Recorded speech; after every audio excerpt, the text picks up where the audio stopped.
Hello' নমস্কাৰ সকলোকে নয়ন লিগা চেনেলত স্বাগতম। ঘৰতে এনে কিমান বহি থাকিম সেইকাৰণে আহিলোঁ RD মটৰ্ছলৈ গাড়ী চাবলৈ আহিলোঁ। বাহিৰ ভাগতো চাইছোঁ গাড়ীখিনি এনেধৰণে সজোৱা আছে যে দেখিলেই লওঁ লওঁ লাগি যায়। আৰু আমাৰ গাড়ী কিনিবলৈ অহা এই ৰাইজ বহি আছে খুব ধুনীয়াকৈ। আৰু গাড়ী কেতিয়া পাম বুলি সকলোৱে বহি আছে আৰু গাড়ী কিনিব অহা ফূৰ্তিতে ক'ব নোৱাৰা হৈ আছে এতিয়ালৈকে। তামাম ফূৰ্তি সিহঁতৰ দেউতাকে আজি এখন গাড়ী কিনি দিব সিহঁতৰ কাৰণে। ভিতৰত থকা গাড়ীবিলাক চাই আৰু গাড়ীখন সোনকালে পাব বুলি সকলোৱে মনত আনন্দ পাই এতিয়ালৈকে বহি আছিল।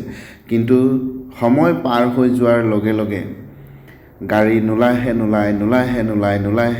এনেতে মই ভাবিলোঁ যে আজি কিবা বাৰটোৱে বেয়া নেকি, ডিলাৰখনৰ মানুহে আজি বাৰত গাড়ী উলিয়াই নিদিওঁ বুলিয়ে ভাবিছে নেকি। সেই কথা ভাবি সকলোৱে য'তে ত'তে বহি দিহিঙে দিপাঙে ঘূৰি ফুৰি আছে আৰু সময় কেনেকৈ কটাওনো বুলি ভাবি পেলাই গাড়ীৰ ভিতৰতে লগাব পৰা বিভিন্ন মূৰ্তিবিলাক অলপ ঘূৰাই পকাই চালোঁহি।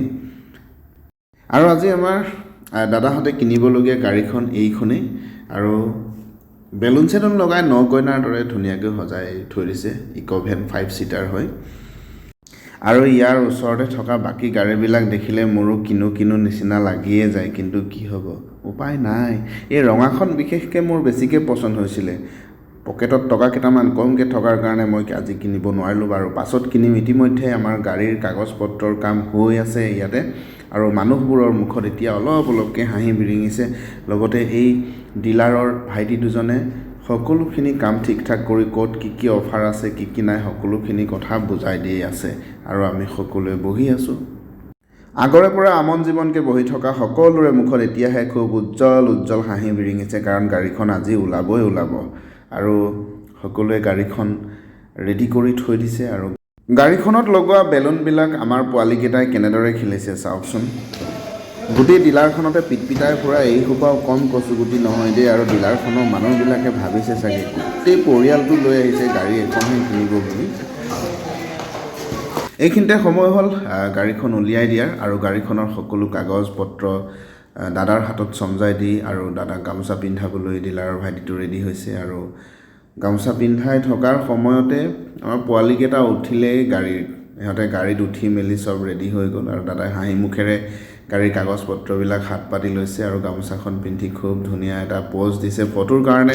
আৰু আমিও তেওঁক ফটো তুলি দিছোঁ আৰু ফটো তোলাৰ পাছতে আমি ঘৰলৈ যামগৈ।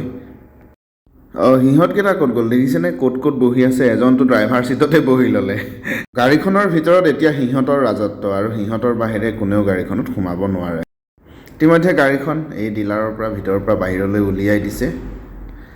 ডিলাৰৰ ভাইটি দুজনে গাড়ীখন উলিয়াই দিছে আৰু বাহিৰৰ পৰা আমাৰ নিজা মানুহ আহিছে। দাদাহঁতে নিজে গাড়ীখন চলাই ঘৰলৈ লৈ যাব আৰু ঘৰ আহি পোৱাৰ পাছত নীতি নিয়মৰ মাজেৰে ধূপ ধূনা জ্বলাই গাড়ীখন আদৰিছে।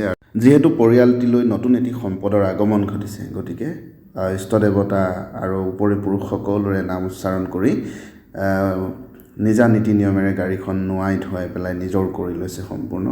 আৰু গাড়ীখন চাবলৈ অহাসকলে গামোচা চামোচা পিন্ধাই দিছে আৰু গামোচা পিন্ধাই হোৱাৰ পাছত ডবল খানা হ'ব, ডবল খানা।